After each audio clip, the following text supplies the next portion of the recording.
My name is Tony Chan, as you can see from the screen.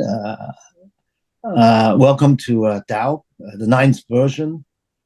The DAO, Dialogue on Asian University, was founded by Tang Ying-chai, who's the president of National University of Singapore, Feng Daxuan, a former VP at UT Dallas, National Tsinghua University in Taiwan, and also University of Macau. And also Max Liu, who's also on screen, and now at the Harvard Graduate School of Education, and myself. And I'm the president of KAUST in Saudi Arabia. And before that, for almost a decade, I was president of HKUST in Hong Kong. This series started in October 2020, the first year of COVID-19. It was facilitated by the wide adoption of the webinar format. And also, importantly, our perception of the rapid rise in both the number and also the importance of universities in Asia. I want to emphasize that we are not affiliated with any other organization, political or otherwise. DAO tries to pick timely topics as well as leading experts for our webinars. DAO 9 is an excellent example of that.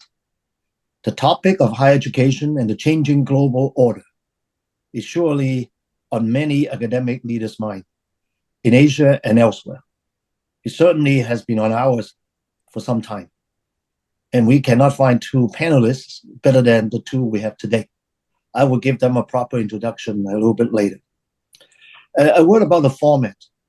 So I, as the moderator, I will give an introduction about the topic. I will then pass it on to President Reif for him to give opening remarks, then go to President Xi for his remarks. And then the three of us will have a discussion. I'm the moderator. And hopefully we will have at least 30 minutes, maybe a little more, for open Q&A from the audience. And you can submit your questions through the chat room of Zoom. And if you try to write your questions succinctly, interestingly, and relevantly, then the probability of we getting to it will be higher. And all right, so with that, let me give my opening remarks. You know, the term changing global order is really, to be frank, inspired by the recent remarkable book by Ray Dalio with a similar name.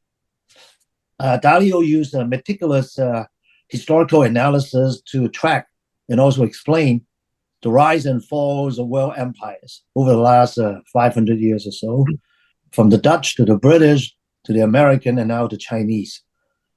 For this webinar, we will try to stay clear of geopolitics and focus on how higher education is being affected by the changing global order. But interestingly, education is one of the 8 key factors that Dalio has identified that tracks and the rise and falls of empires. So higher education has the potential to change the global order in the long term. To borrow from Dalio again, the key change in global world order we're witnessing today is the rivalry between the American and the Chinese. The two countries are competing across a broad spectrum of sectors, including economics, trade, finance, technology, innovation, culture, talents, and also military. It is a new kind of Cold War. The rest of the world is often being forced to take sides. While some claim that we are moving from a unipolar world to a multipolar one, the world is being decoupled into two camps. Supply chains are being rearranged, new alliances are being formed, and sanctions are being imposed. In the face of such major changes, higher education cannot be exempt.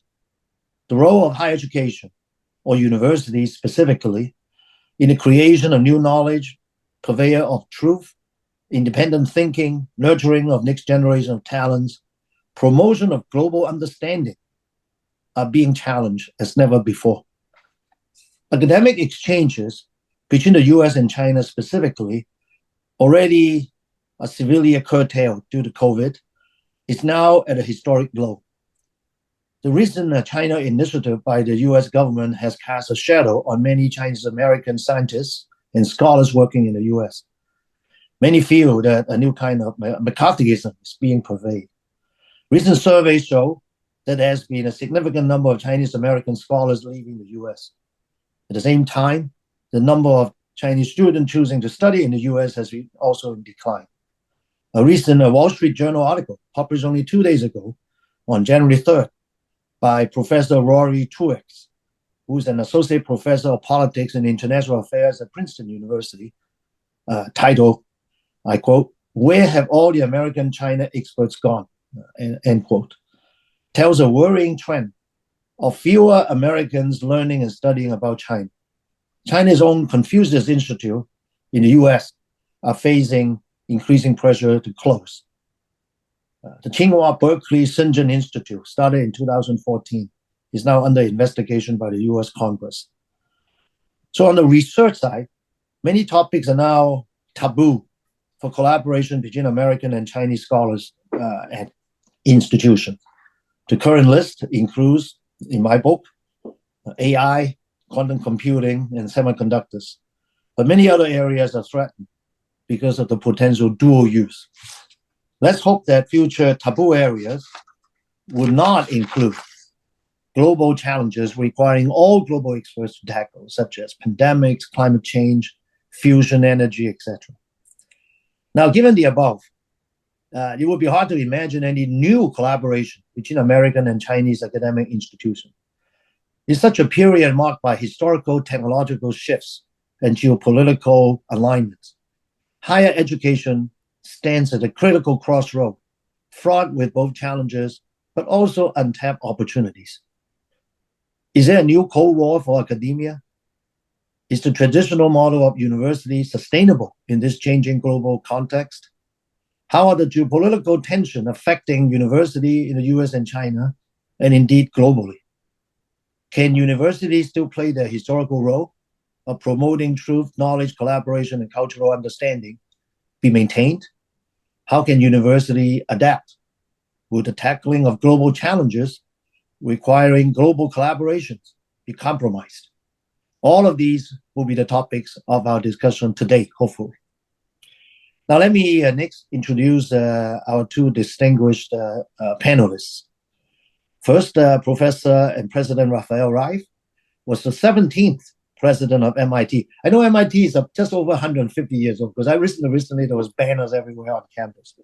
He was president of MIT from 2012 to 2022 and was MIT's provost before that from 2005 to 2012. He was born and raised in Venezuela and received his PhD in electrical engineering from Stanford in 1979.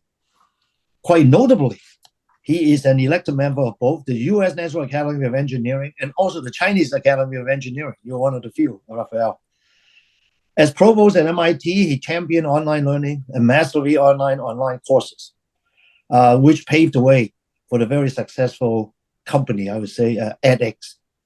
As president, he promoted innovation and founded the enterprise called The Engine, which I visited myself, which is an accelerator aimed at fostering scientific and technological breakthroughs as well as commercialization. He has also been very much involved with the challenges that I've outlined earlier regarding university in the changing global order. In particular, he, as president of MIT, defended Professor Chen Gang, chair of MIT's ME department, Mechanical Engineering Department, following his arrest by the FBI on charges related to MIT's collaboration with SUSTEC in China. His opinions on university affairs have been widely published in major news media, including the New York Times. A recent example is an article he published in the journal Foreign Affairs a few months ago in September of this year, titled, I quote, "American Universities Should Not Cut All Ties with China," end quote. Let me come to Professor Yigong. President Xi is the founding president of Westlake University, which is located in Hangzhou, China. For those of you who are not from China, Hangzhou is a 1 hour high-speed rail ride from Shanghai. Okay, am I right? He's been president since 2018. Now, Westlake University is a not-for-profit research university and the first of its kind in the history of modern China. Before Westlake University, President Xi was previously vice president of Tsinghua University in Beijing from 2015 to 2018, and also is Dean of Life Sciences from 2009 to 2016. He received his Bachelor of Science degree with majors in biology and mathematics from Tsinghua University in 1989, and his PhD from Johns Hopkins University in 1995. His research field is biophysics. Before returning to Tsinghua, he was a faculty member at Princeton University for a number of years. Notably, he turned down an award as a Howard Hughes Medical Institute investigator in 2008 when he resigned from Princeton to join Tsinghua. He is an academician of the Chinese Academy of Sciences, a foreign member of the U.S. National Academy of Sciences, a winner of the Future Science Prize of China, and also the newest one, the Tang Kai-ki Science Award from the Chinese Academy of Sciences. He was born in Zhengzhou, Henan province. Okay, so let me give the floor to President Rafael, right? Please. Thank you, President Chan. Thank you for your terrific introductory remarks and for your very kind introduction.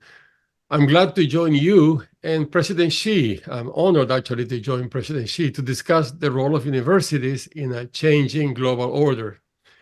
One that, as you pointed out, right now includes too much fragmentation and even war. I believe it's crucial for universities to navigate geopolitical tensions well, not only to fulfill their missions in teaching and research, but also to promote peaceful coexistence between nations. As President Chan said, I recently wrote an article for Foreign Affairs arguing that American universities should not cut all ties with their greatest partner in education and research, and that is China. Today, US policymakers are so concerned about the potential transfer of advances in science and technology from American university laboratories to China that, step by step, they are discouraging academic exchanges. In my view, that's unfortunate because universities in China and the US can play a constructive role in stabilizing the two countries' relationship. While the parallels are imperfect, even during the most difficult periods of the Cold War, the governments of the US and the Soviet Union saw reasons to cooperate in academic science. In fact, beginning in 1959, the US National Academy of Sciences and the Soviet Academy of Sciences began promoting scientific visits and joint workshops. The program was considered a striking, even spectacular success in improving relations between the two superpowers. One way American universities currently help promote understanding is by educating students from around the world. In recent past, this talent has included both President Chen and President Xi. This approach also happens to be the form of global engagement where the risks are smallest. Students' access to information is circumscribed, so they have limited utility as foreign agents. Yet these days, in the United States, I sometimes hear the question, why would an American university want to educate the human capital of our competitor nations? The answer is simple. Educating international talent is overwhelmingly beneficial to the United States. In fields as crucial as engineering, computer science, and mathematics, more than half of American doctorates go to international students. Most of these international doctoral recipients, including nearly 3 out of 4 Chinese doctoral recipients, intend to remain in the United States after their studies. This is a brain gain that the US should be celebrating. However, the country has been undermining itself in recent years with policies that discourage brilliant students from attending American schools. This included the Trump administration's travel ban targeting Muslim majority countries and policies that shorten and deny student visas to certain Chinese graduate students. Once international graduate students are in the US, it can be difficult for them to remain. After they earn their degrees, most of them will move from temporary status to temporary status without a clear path to a green card for personal permanent residency. There is actually bipartisan consensus in Washington that the government needs to fix this situation, but all proposals have been held up in Congress because of disagreement regarding comprehensive immigration reform. And what if US educated students do not stay? Well, they return home with the perspectives gained on US campuses and help the US and its competitors better understand each other's historical narratives. In fact, I would like to see many more American students studying in China for the same reason. Other kinds of engagements, including research collaborations and institutional partnerships, demand more circumspection from American universities. We need to ensure that sensitive technology or data is not being targeted by unfriendly governments and that we are not contributing to or tacitly endorsing human rights violations. In 2019, during my tenure as president, MIT tightened its review process for potential international collaborations. In 2022, we released a strategy specifically for China. The goal was to safeguard open scientific research, open exchange, and the free flow of ideas and people, while ensuring that we do not compromise US national or economic security or human rights. The report lays out principles and procedures and makes it clear that it's also important to ask ourselves the question, what do we risk by not engaging? As you well know, China is the world's other great superpower in science and engineering. Because of the quality of the research being conducted in China, Chinese researchers are the most frequent international co-authors for American researchers. So putting blanket limitations on collaborating with Chinese peers would mean limiting progress. Nonetheless, there are in both countries, growing efforts to construct higher barriers to research and educational exchanges. In 2018, the US Justice Department launched the China Initiative to address the theft of sensitive data and technologies by people funded by the Chinese government, including at universities. Many researchers felt stigmatized by these investigations because they were born in China or were of Chinese descent. A number of faculty were wrongly accused and had their cases dropped or dismissed, including that of our colleague Gang Chen at MIT, as Dr. Chan mentioned. While the Department of Justice has since recognized the unfairness of the China Initiative name and retired it, the effects linger. A recently published survey of Chinese American university scientists found that 65% are worried about collaborations with China, and 86% are finding it harder to recruit international students. If American universities are strongly discouraged from working with China, they will no longer have the ability to accelerate progress on global challenges by sharing ideas and resources with Chinese scientists, or to improve themselves through collaboration, competition, and attracting great talent. The United States will understand much less about where China stands, not just in terms of technology development, but also in terms of its people's goals and aspirations. At the same time, China now seems less interested in being known. It has cut off foreign access to its most important academic databases, frustrating not just US scientists and engineers, but also Americans who study China's economy, politics, culture, and history, and who help the US comprehend its greatest geopolitical competitor.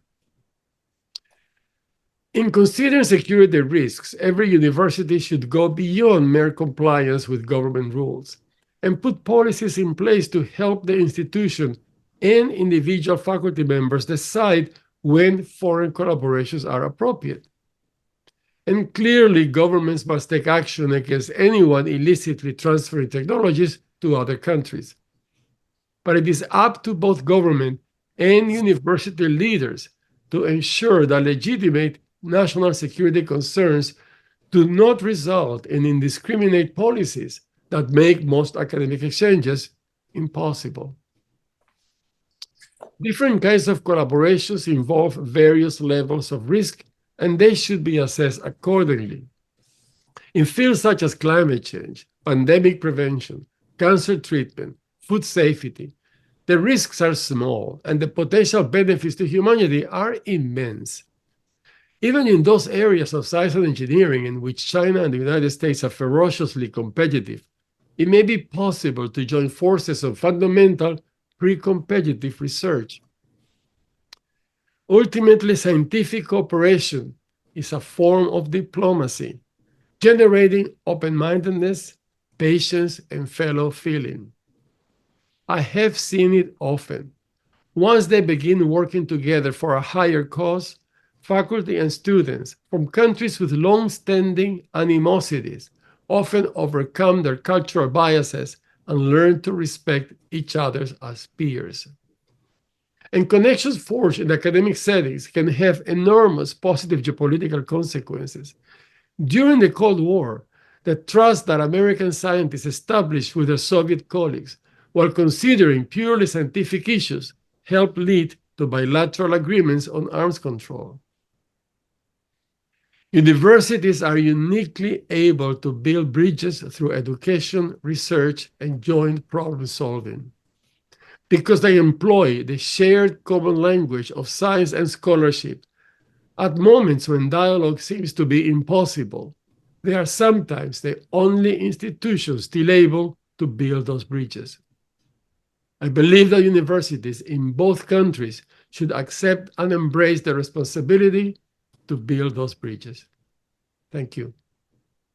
Thank you very much. I'll come back to some of those points in our discussion. So, sure President Xi, your turn. Yeah. Okay. Hi, President Chen. Thank you for presiding over this dialogue. And also, I'd like to start by thanking President Reif. I very much concur with you on your points expressed. And thank you. Hello, everyone, online, friends and colleagues. I'm Yigong Shi Yigong in Mandarin. I'm the founding president of Westlake University. Thank you for showing up online to participate in this dialogue. I actually just prepared a few lines and would like to start by introducing Westlake University. It is a new type research university, the first of its kind in the history of modern China. The word new type defines a new concept and refers to universities that are charged with a mission in the reform of higher education in China.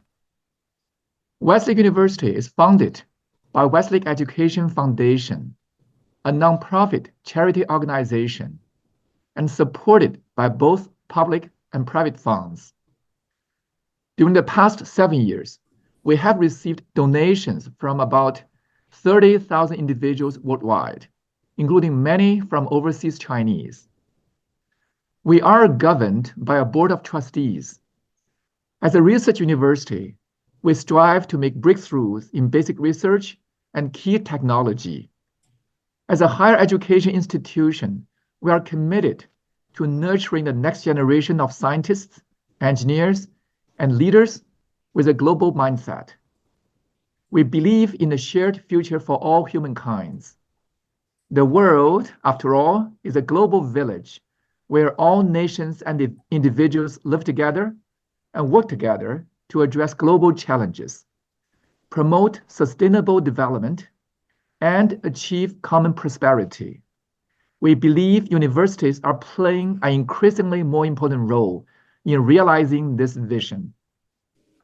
Westlake University seeks to establish collaboration and exchanges with universities worldwide to promote cross-cultural understanding, knowledge sharing, and the nurturing of global citizens. Since 2018, we have established partnerships with 18 domestic and 26 overseas universities, providing opportunities for collaborative research, student exchanges, and the sharing of educational resources.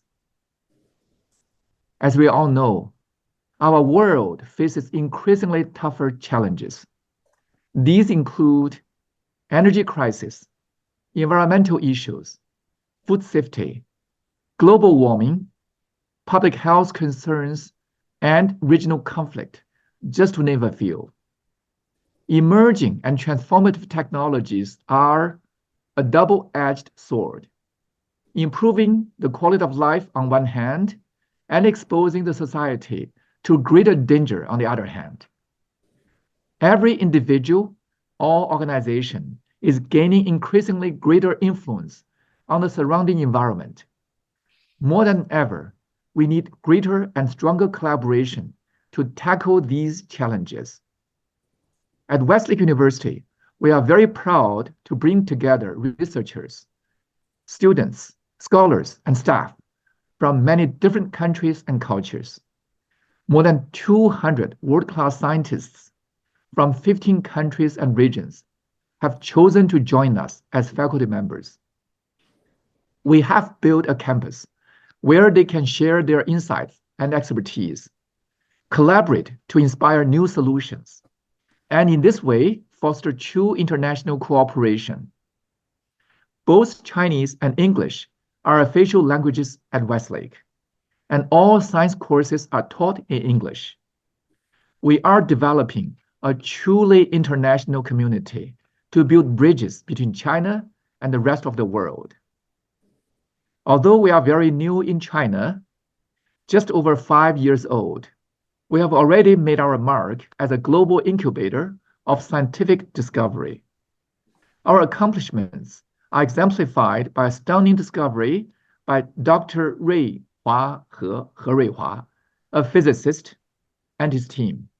They discovered a very special photocathode quantum material with a remarkable property that cannot be explained by known physics laws. Last summer, we hosted a group of 126 high school and college students on our campus in Hangzhou. They were here for a 2-week academic training program.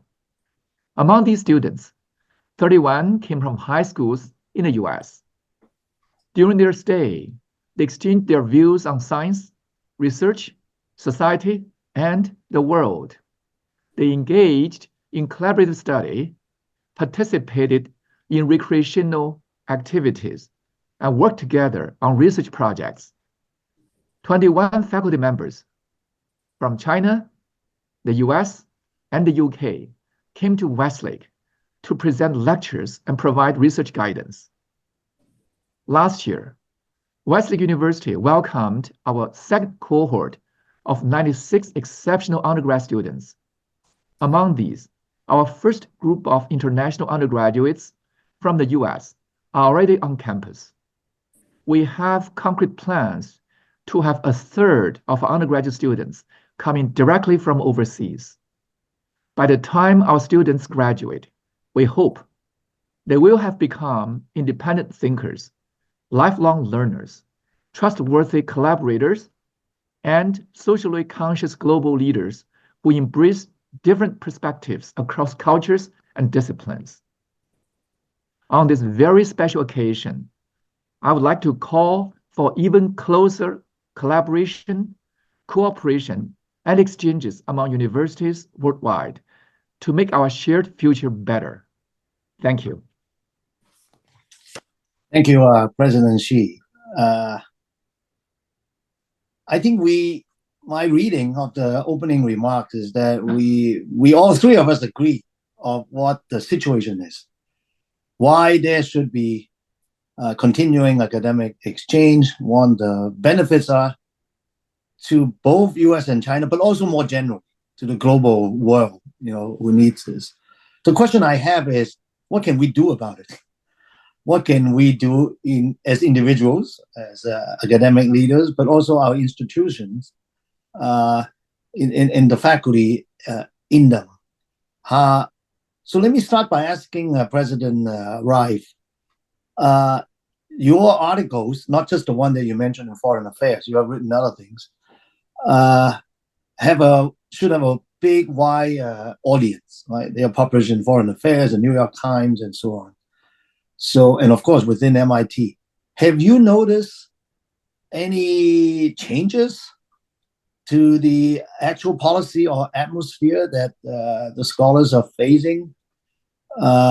Can you suggest ways in which the institution in both countries can collaborate in a non-sensitive way? Maybe there are areas where we can work together, maybe exchange of, talent exchange is a sensitive area in itself. So the question I have is, whether you have observed any changes, and how can academic institutions and leaders and individuals adapt to the situation? Excellent question, Tony. Look, I think two observations. I do write extensively, and thank you for noticing that. But I also I speak extensively. I mean, I talk to people. That can make policy decisions. So I don't surprise anybody with what I write. I first communicate and see reactions to fine-tune what I would write later. And I tell you that clearly among academics, what I'm saying publicly and privately is very well received, and people are strongly supportive of those views. Among policymakers, they listen. They are not rejecting those views. They have other considerations in mind, but they have been listening and paying attention. It is not clear to me that I can say that anything that I've done has any effect. That would be magnifying any impact that I may have. But I do know that people have been listening, and many of them are resonating with those views. However, as with you expect with any policymaker, they can say, "Look, I understand your views, but the other side is doing this or that." So it's always that kind of a dialogue. But they listen. I don't know that I can say much about the general public and how much those views resonate. But that's a much different picture. Well, that's good to know. So, of course, as you refer to, you use the term policymakers, politicians in general. They have other factors to consider. We understand that they have a different job, but it's our job to articulate, the reasons for what we do. I think that's our job. Okay, and so, Yigong, maybe we can use first name. Yeah, I can chip in my 2 cents. Yeah, I will ask you. So you haven't talked too much about your view on these issues. I mean, you explained about Westlake. You touch on the international aspect. Right. So I want to give you a chance to speak about what you think about what the situation is. You agree? It sounds like you agree with the situation. You would like to have more collaboration, and if you can give us a glimpse of what China in general, academia. I mean academia, not political circle. How they view this? How do the faculty and students view the situation? What can they do? Thank you. Right. So thank you, Tony. So by the way, sometimes I do use a phrase, "I miss the good old days," among my circles, and to describe, sort of to make a comparison with the past. But we face reality. So when you ask President Reif what he would do, to, let's say, to face the situation, to make things better, I was thinking maybe, all we can do is do our share, maybe in 2 or 3 different ways. The first is, I think we should, within the bounds of, let's say, regulations and other restrictions, do our share to actively improve the situation. Meaning, within our own universities, we should actively engage, collaborate, and exchanges, and exchange, and not to set up barriers. So I think every university president, every dean, every faculty member, and even every student has their own power and freedom to do so. That's to begin with. And number two, I think we can make our voice heard. What I mean is we should, at different occasions, dialogues like this and open speeches and, and the societal meetings and, public forums, etc. We should make our voices heard by the public and by politicians. I think collectively we are also strong and powerful. We can influence not just politicians, but also the general public. This is exactly what many of us are doing in China. Keep in mind, we have, let's say, on one hand, we have more than 4 million, Chinese scholars who have returned from overseas. That itself is a powerful force in China to propel changes and to make, great things happen. And I'm always reminding myself and my colleagues and my friends, we should make our constructive voices heard because we should firmly believe we do this for the betterment of the Chinese society and the world. So, all in all, we do something and we say something.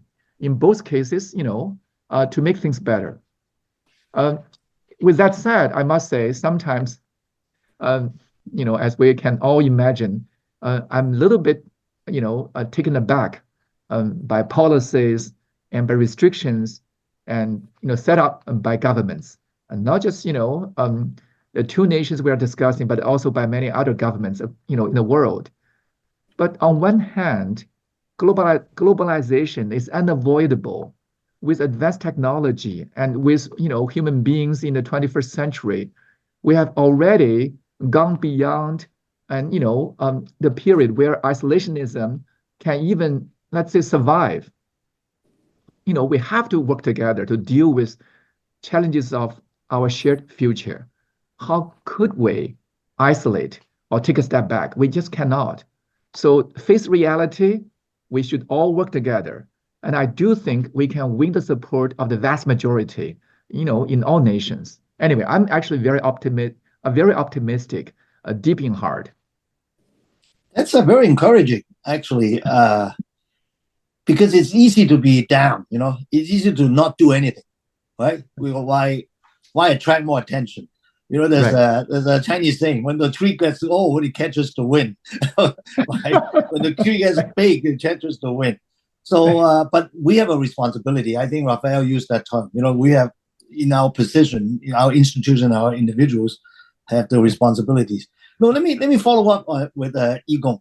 So, because Westlake is new, right? Right. And you articulated the vision for it to be international, for the talents you nurture to know the world, to be bridges. I think all those terms you mentioned. So, and you mentioned you are admitting some students from the US. I don't know how many exactly, but probably not too many. So how are you going to adapt Westlake, given this headwind, so to speak? You will redouble the effort? Rafael mentioned that he started a committee for the faculty. The faculty produced a report to provide guidance for everybody. Do you anticipate doing something similar? How do you adapt, in other words, to achieve your vision? Yes, Tony, there's so much to be said, by the way, about Westlake, our effort on internationalization or globalization. We are international. Globalization, or if you will, internationalization in terms of education is our lifeline. We are trying everything in our power to reach out and to be international. And for example, for my own part, every time I speak out in China and elsewhere, both on campus and, in general to the public, I always, at the same time emphasize patriotism. Of course, every citizen must love, his or her, nation. I emphasize loving the world. Basically, you need to understand other cultures, other nations. We are in a global village. How can we continue if we, overemphasize one side over the other?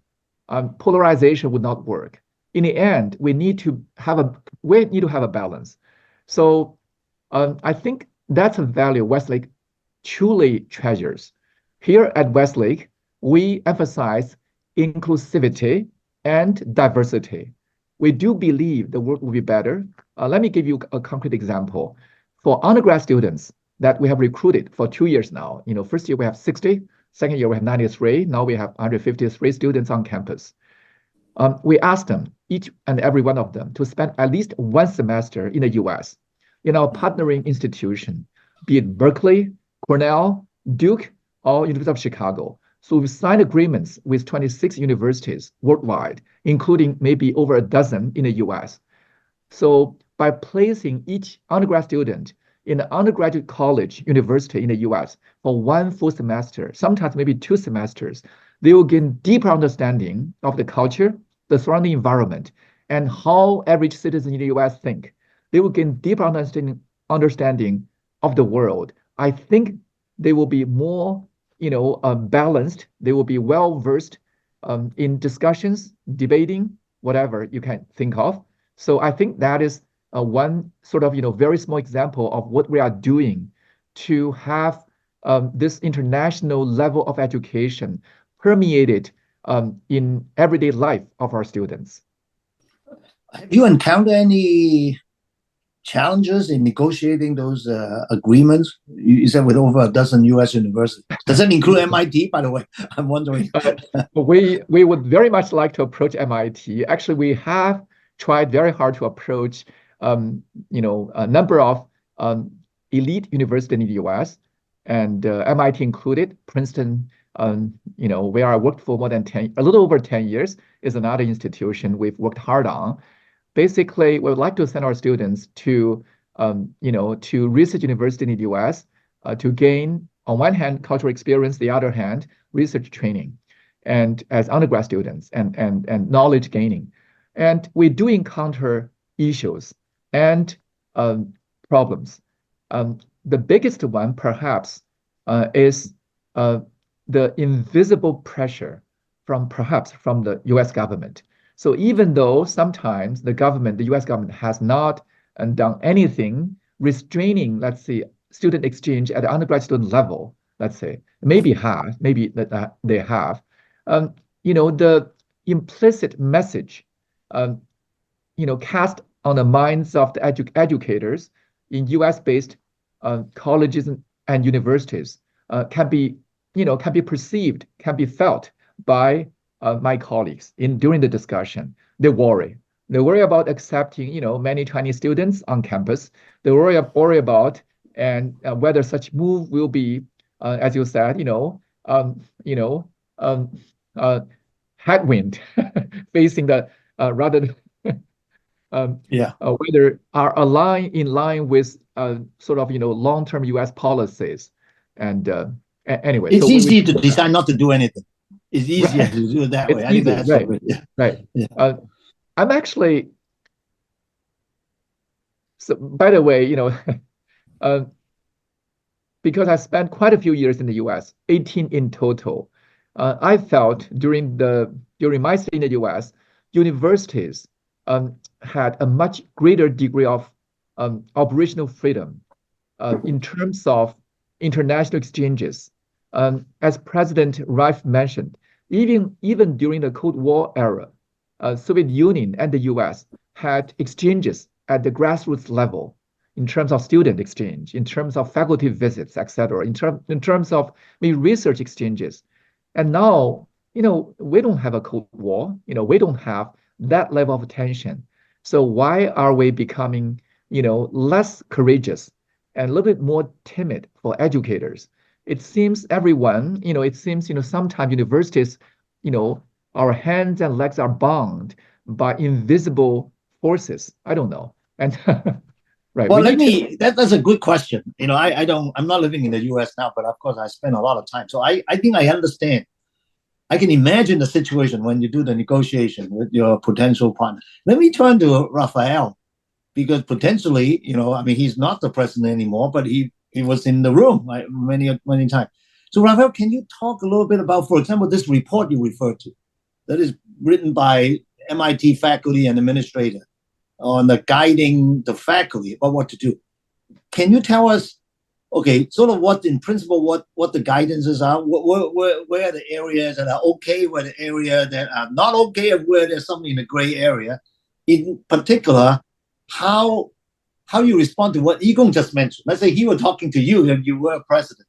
So how would you deal with the situation?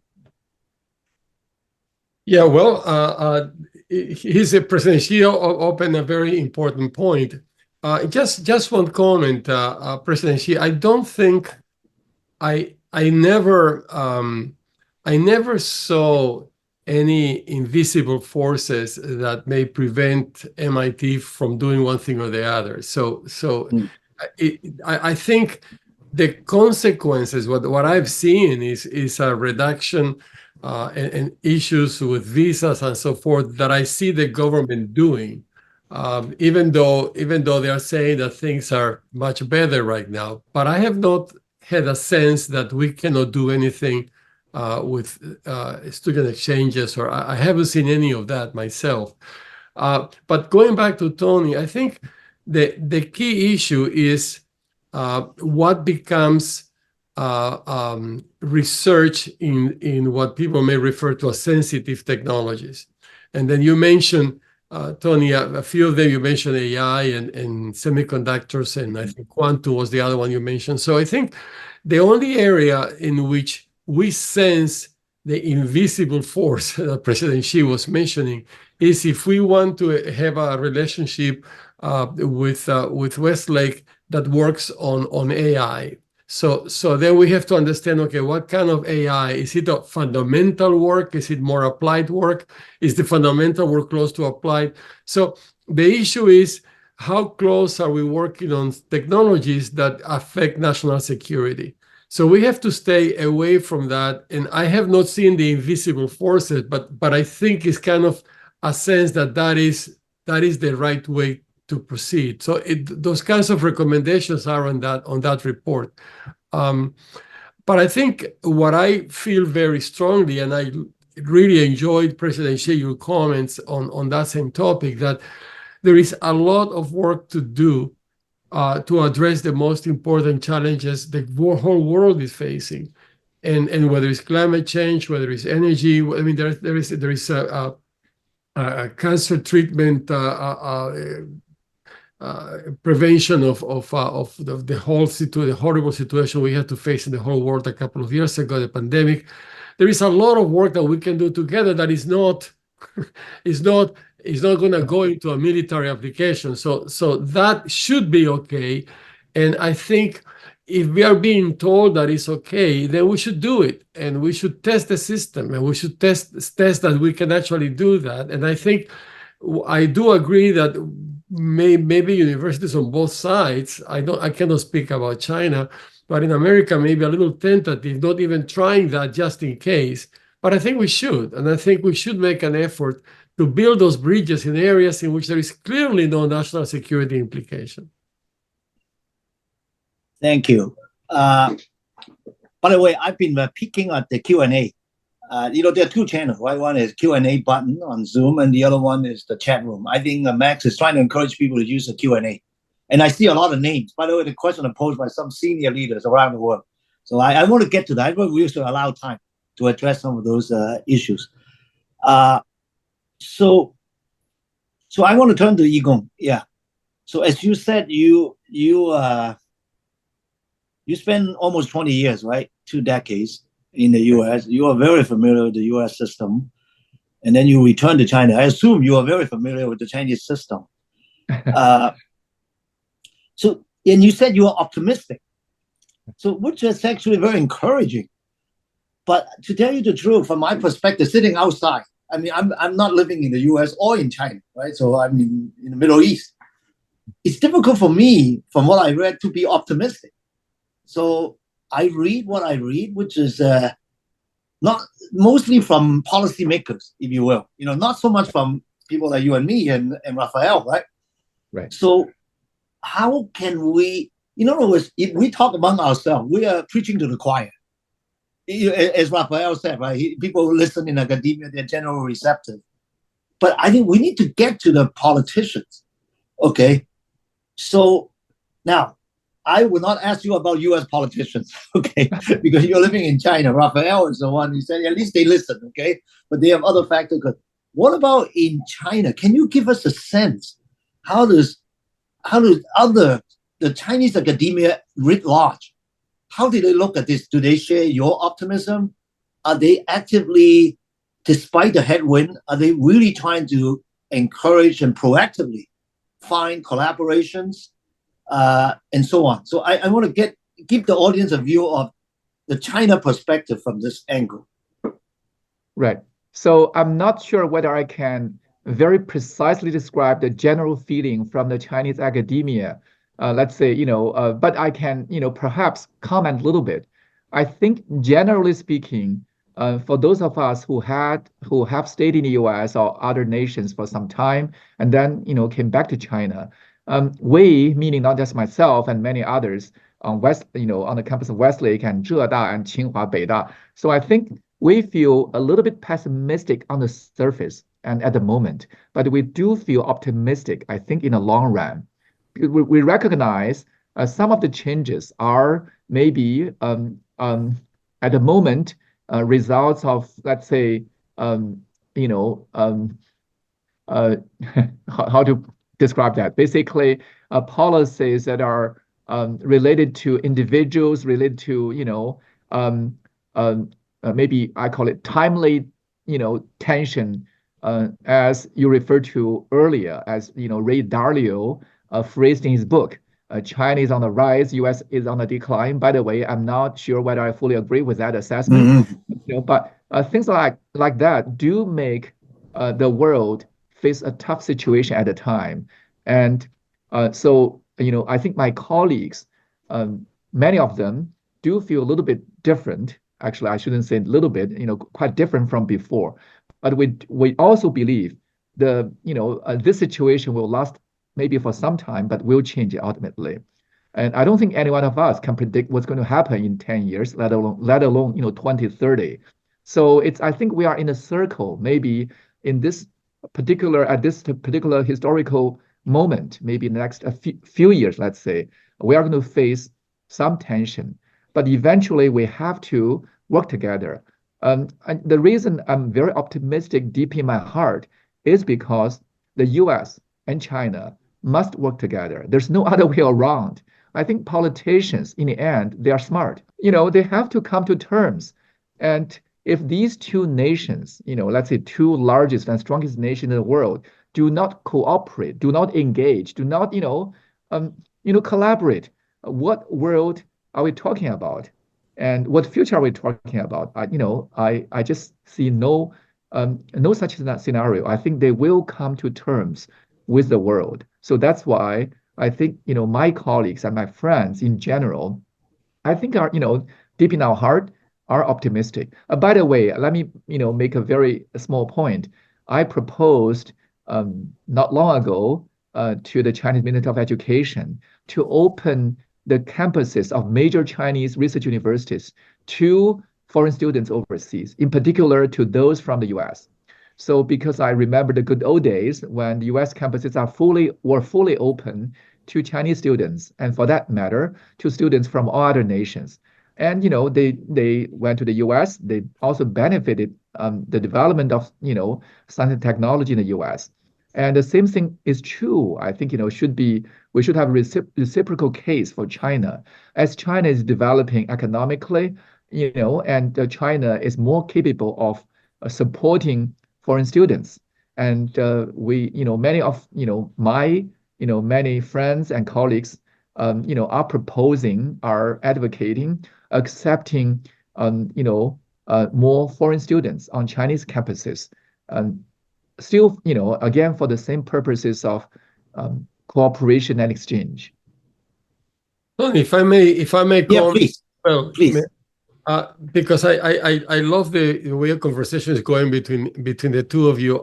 There is one important role for universities that we can actually do something proactively.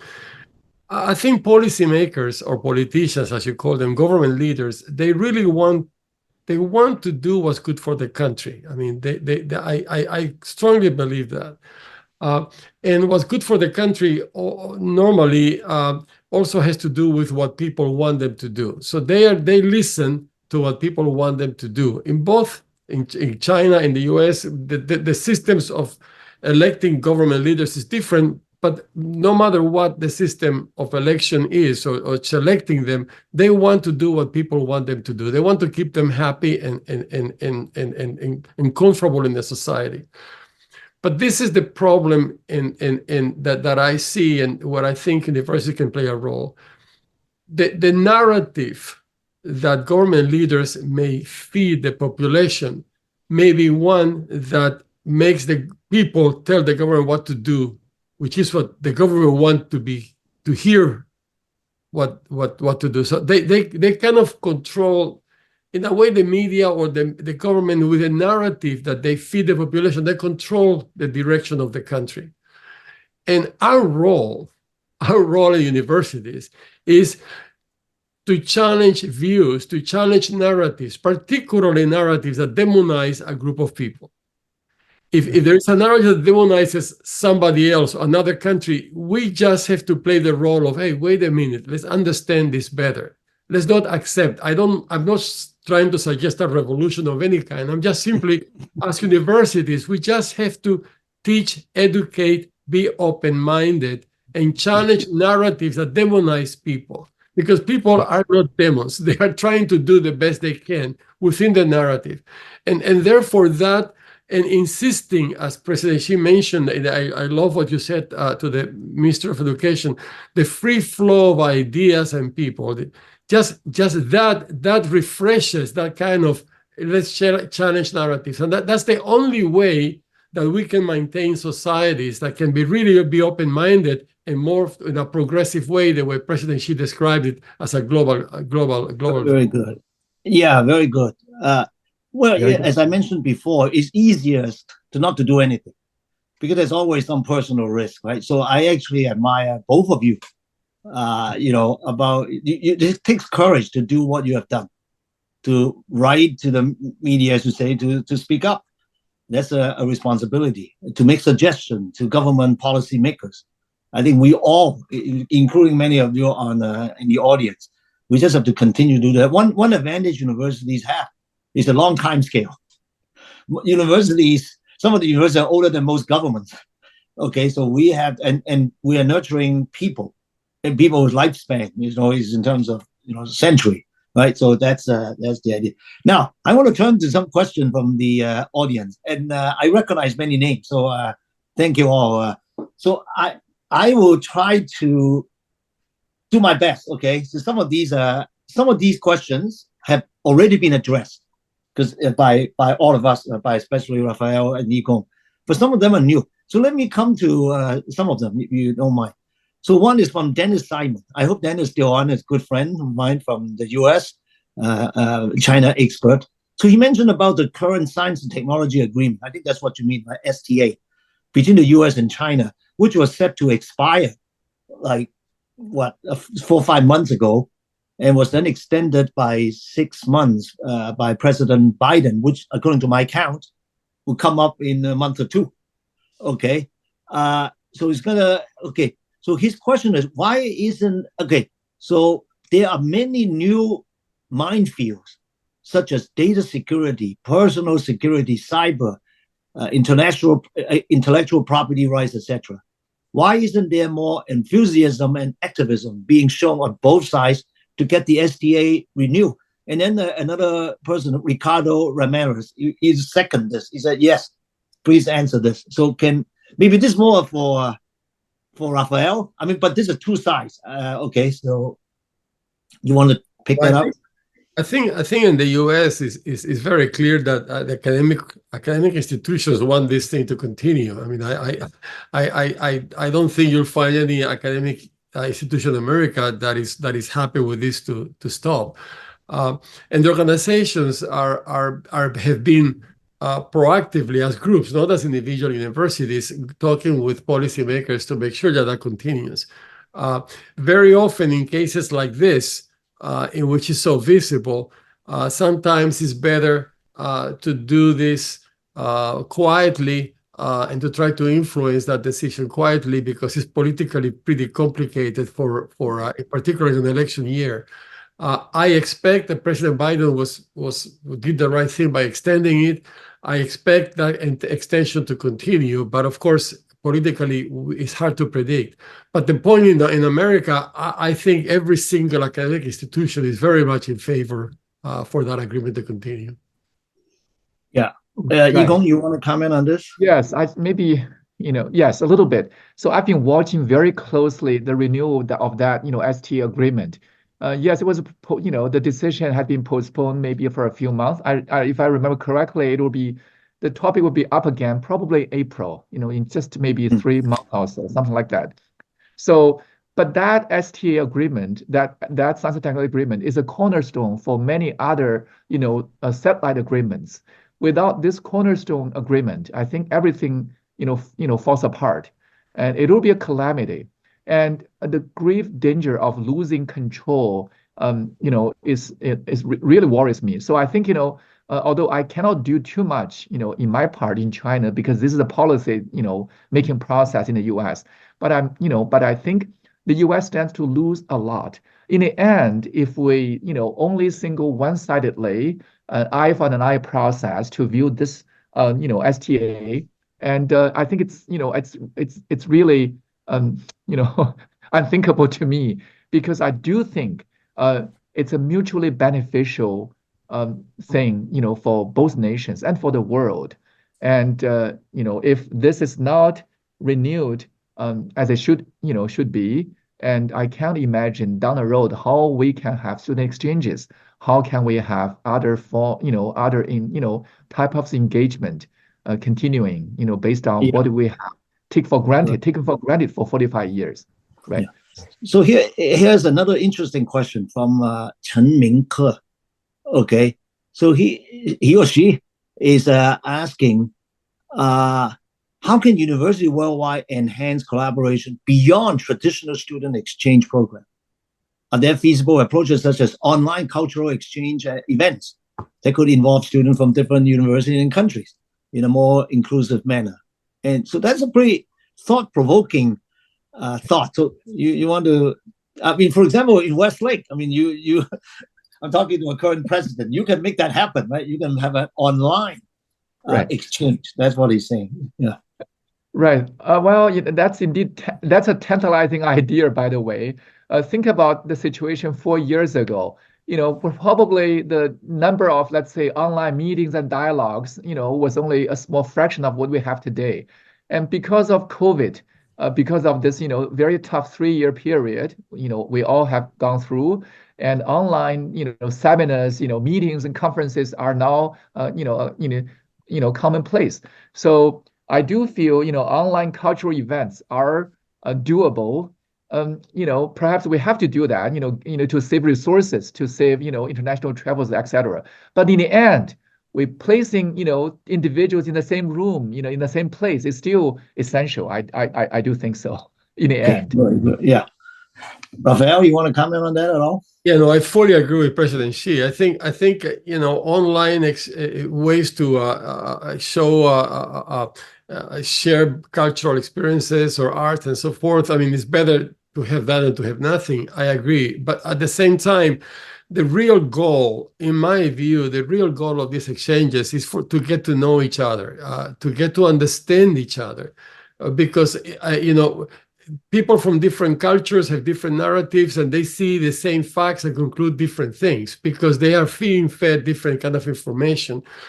The value, the real value of these kinds of interactions is just to get to know each other, to get to know how the other side thinks and why. That is the value, and you cannot achieve that in online. In fact, in my experience, even for meetings, online meetings are very successful and meet the objectives if I already know the people that I'm talking to very well. But if I don't know them very well, they are not that effective. So my point is, as President Xi said, there is nothing beats in person. In person, yeah. Right. Yeah. By the way, the Dow series started during COVID when we cannot meet physically.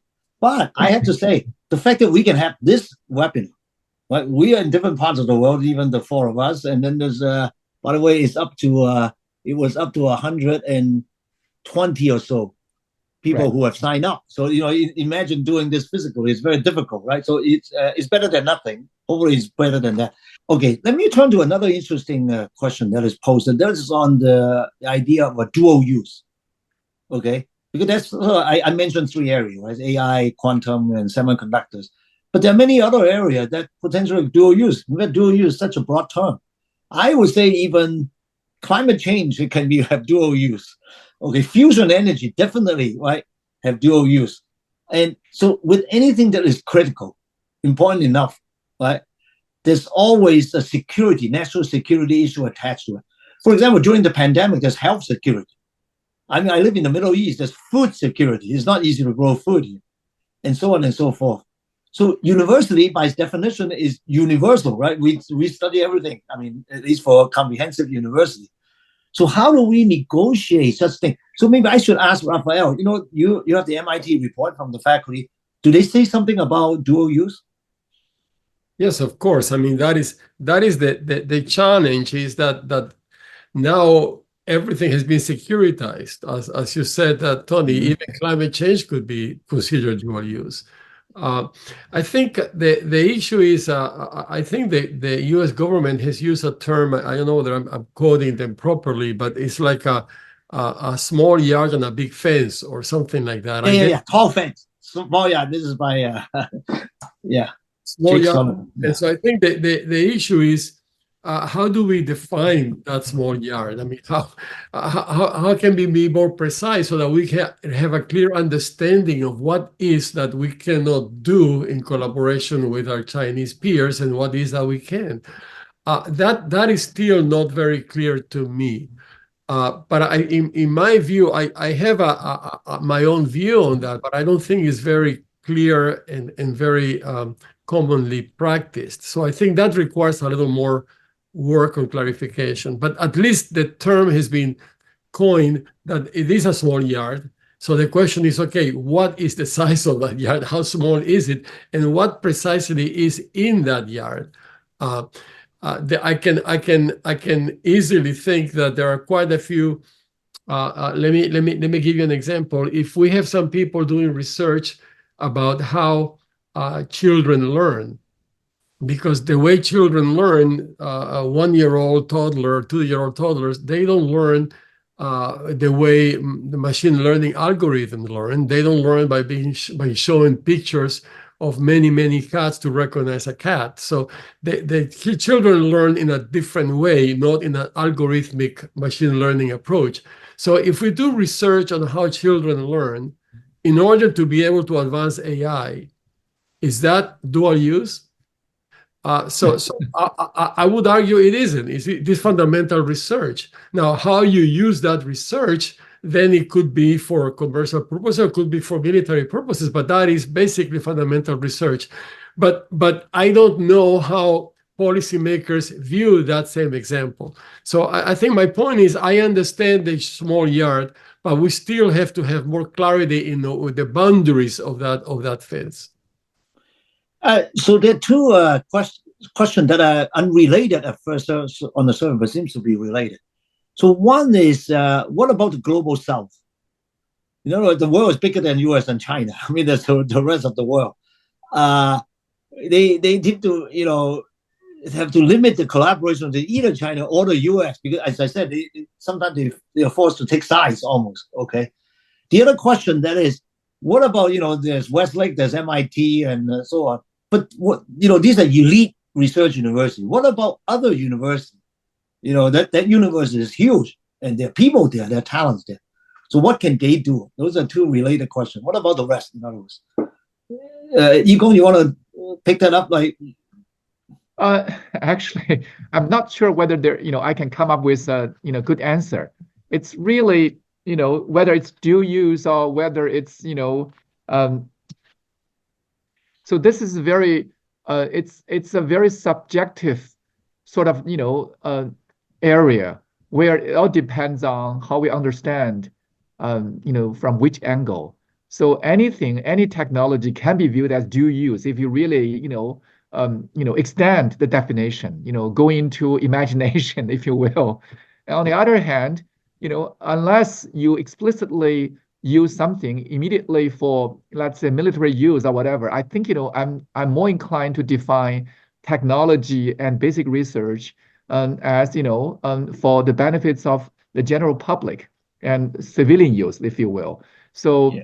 I'm very, and I really think, if you, go into nitty-gritty details to define and, to really, it's hard to set a boundary. But I think, for scientists in universities, and I think they know, I think, as long as they are doing basic research, even it's AI, very basic research, this is for the benefit of all humankind. Yeah. Why would that be viewed as, I agree. Since all three of us have worked in the US, the US has always had a system, not to define precisely, there's a security clearance system. The certain area, I used to work on AI, and there are many physics problems, right? There's inside the fence and outside the fence, so to speak. So there's always a way to manage the situation. Let me ask Rafael, because you are from, originally from the global south, so to speak, right? So you probably still have connection there. Yeah, I think to me the biggest issue with the global south, Tony, is not so much. It's not so much the China-US issue, but more the not being left behind in this technology advancement world. I really worry significantly about Latin America, about from Mexico down, about China and the US is advancing AI so rapidly, and what about the rest of the world? They're just way behind, and the risk is that all those countries will become I don't know, almost colonized by countries that have the advanced technology when they don't have it. So that's the part that worries me, whether it's in South Asia, whether it's in Africa, whether it's in Latin America. I've seen it. MIT has been doing a lot in that space, but there is a lot more to do, and not many universities that may have the capacity to help other universities in other parts of the world to just catch up and be on top of the most important technologies of the day. That to me is the biggest worry. Yeah, you're right. Okay. Let me come to at least, hopefully we have time for at least two more questions, okay? I see two interesting questions. One is actually for me to answer, but you can jump in. So this is by someone anonymous. So has US-China decoupling fueled the rise in China research collaboration with countries in the Middle East? And indeed KAUST. So that's specifically for me. So I can't speak for the whole country of Saudi Arabia, but of course I'm head of KAUST, which is in Saudi Arabia. So I can tell you what I have observed. It's not an official position. As you probably know, both President Biden and President Xi visited Saudi Arabia a year to a year and a half ago, okay, so at the highest level. And Saudi Arabia has always had close collaboration with the US, and it continues to be, okay, for many reasons, okay. China actually, it seems to be newer a relationship, but in terms of trade, in terms of business, has existed for a long time. China now is the largest trading partner of all the countries in the Gulf region, in the Middle East. So you can imagine, China is the largest buyer of energy from Saudi Arabia. So Saudi Arabia, in a way, in a situation a little bit similar to Singapore. Someone mentioned Singapore, right? So Singapore wants to be friends with everybody, and they don't ask me to choose. Okay, that's sort of the idea. They do want to be neutral. So Saudi Arabia has certain special needs. Saudi Arabia is building under the current leadership, under His Royal Highness the Crown Prince. There's a lot of major projects. You probably heard about NEOM. Just to name one out of many. So there's a lot of infrastructure building. From airport to roads to new cities to AI and so on. So it wants to have the best technology at the best cost to come to the kingdom, to help the country to develop. That's really its main objective. Maybe compared with the global south, the situation is different. I wouldn't say it's better. It it has the resources, the financial resources, but money does not equal technology, right? You still have to internalize it. So it's trying to get the best people to do, to promote, develop the country. At the same time, it's trying to bring in the talents, so that's why KAUST exists, because we are here as a peer to, MIT and Westlake and so on, but also to attract the global talent to come. Hopefully some of them will stay, and then, they will help the country to do things. This is a very, very natural. So this is a work in progress, I would say, okay, because you have to be sensitive to both sides, but I don't see any tilt to one side. That's what I don't see. Say, okay, I stop this, I just do this. Okay, it's just not in the best of the national interest, I would say. So KAUST, we are open. We are university. So we are sensitive to the sensitive areas. Okay, we have to be mindful of that. But we do sustainability, right? We do food, we do health. We do all this stuff. So we are open to collaborate with everybody else. So that's how I see. Okay. So now the next question, okay, it's equally sensitive, perhaps. It's from my friend, our friend, Peter Matthewson. I don't know if he's still on, Peter. He was the president of a University of Hong Kong, but now he's the principal at University of Edinburgh. So here's an interesting question. I think can the speakers advise on how to navigate the risk to autonomy of university that are coming from populist and other political development? I don't know. He's probably referring to a recent spate of resignments of president of two U.S. universities, UPenn and Harvard. And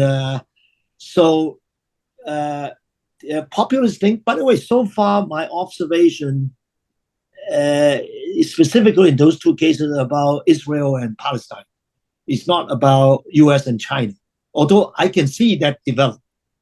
As far as I know, no U.S. president has been forced to resign because of U.S.-China relationship, at least not yet. So do you guys want to pick that up, especially Rafael, you are in the U.S.?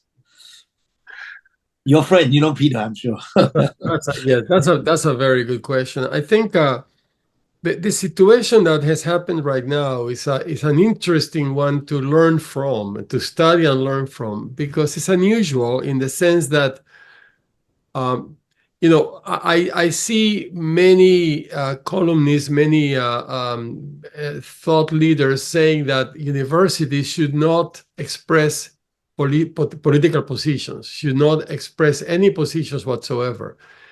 And they use this situation in the Middle East as an example. And quite frankly, I disagree with that, except in some cases. I think that universities, if they see something wrong that is being done by the government that affects the university have to speak up. So not being political is a very general statement. If the US government or the European Union or the Chinese government would do something against the university, I would think that it's perfectly right for universities to say, hey, this is wrong. And that's, some people view that as a political statement. I don't. I just think that we have to speak for ourselves. This particular issue is more complex because it's a divisive issue within the university. It's an issue in which some people are pro this group and that some people are pro this group. And now, how can the university make a statement when the community is divided? That's unusual. That really doesn't. I don't expect I don't expect to see a situation dealing with China in which the universities in America will be divided. I just cannot imagine that. So this is a very unusual case. And for cases like that, I really strongly advise that if the university does not have a view that is right or wrong, and you're dealing with a divisive issue that is controversial, clearly university cannot have a position there.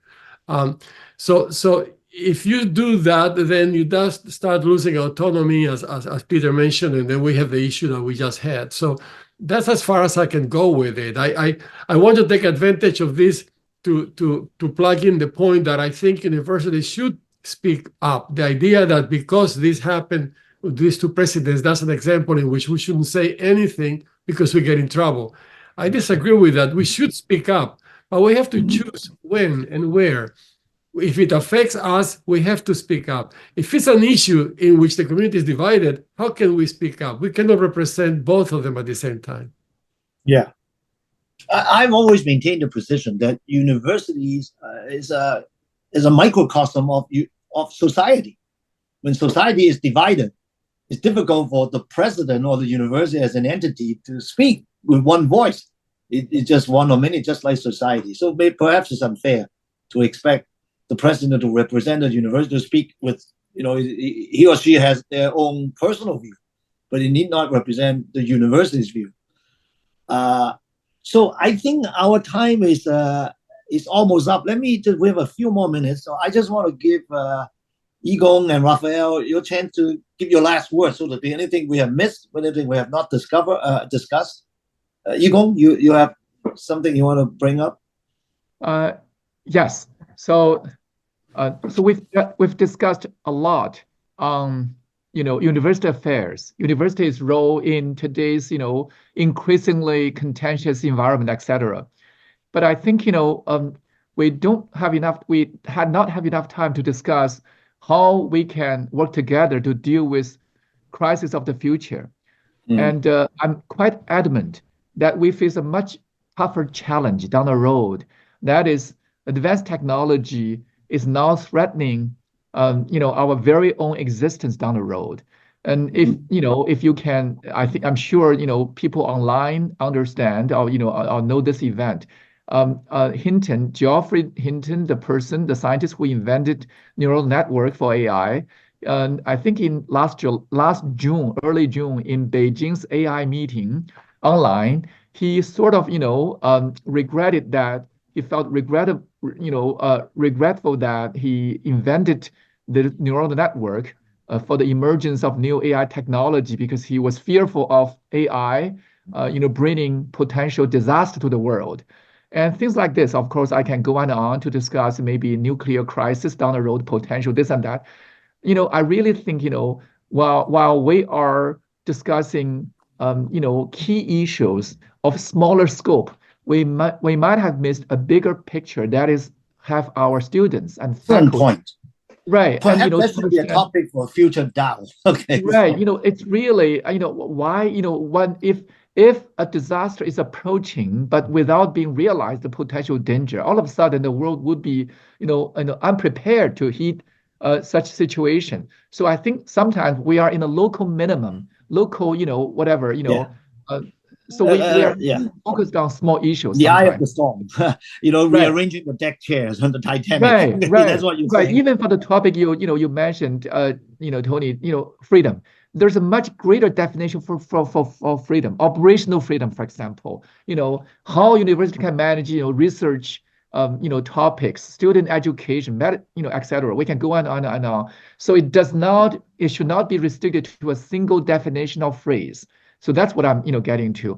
If I were to say anything, to this, to those who are still online and to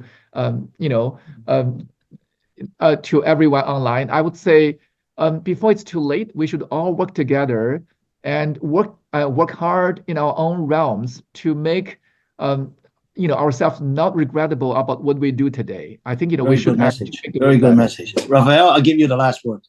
Well, no, just two comments. One is that actually a delightful event. I really enjoyed what President Xi and you, President Chan, had to say today. I think this event is terrific, and I'm glad you're doing it. And keep at it. This is just a terrific use of our time. The only other comment is related to what President Xi just said. I think my biggest concern right now is we're missing, when right now we accept that China and the US have to compete, and we accept they have to compete in AI advances and other things, because we view that as one nation is trying to compete with the other and be better and so forth and so on. And what we're missing is that the world events are very often not driven by nations. driven by rogue agents. The Middle East mess was not created by a nation. It was created by a group of people. And I think AI is one of those technologies. Nuclear technology, well, you need to have uranium, you need to have nuclear reactors. You cannot really have a group of people put it together and use it. You have to have a nation and governments in the middle. AI is a great example in which that is not the case. And I think the faster the US and China recognize that we have to work together on things like AI together, because otherwise a Hamas-like entity will mess up with both China and the US. That is, to me, the most important issue right now. Thank you. Let's end on this very positive and proactive note. Perhaps we can revisit some of these in the future down, okay? So thank you very much to the audience. We still have about 100 sign on. It was a peak was 125 and so on. That's pretty good considering the timing, time zones and so on. So thank you very much, everybody, in particular to President Reif and President Xi. Thank you very much. So goodbye for now. Goodbye. Thank you so much, Tony. Thank you so much, Rafael.